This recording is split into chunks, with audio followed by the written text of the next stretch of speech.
एक दफ़ा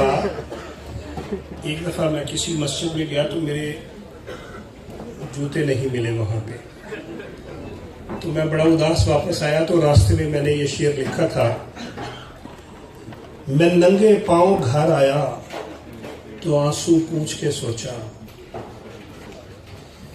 मैं नंगे पांव घर आया तो आंसू पूंछ के सोचा, मुझे लगता है कोई जानने वाला ये करता है। मैं नंगे पांव घर आया तो आंसू पूंछ के सोचा, मुझे लगता है कोई जानने वाला ये करता है। ये अक्सर सालियां होती हैं जो जूती चुराती हैं, मगर मस्जिद में जाने कौन सा साला ये करता है।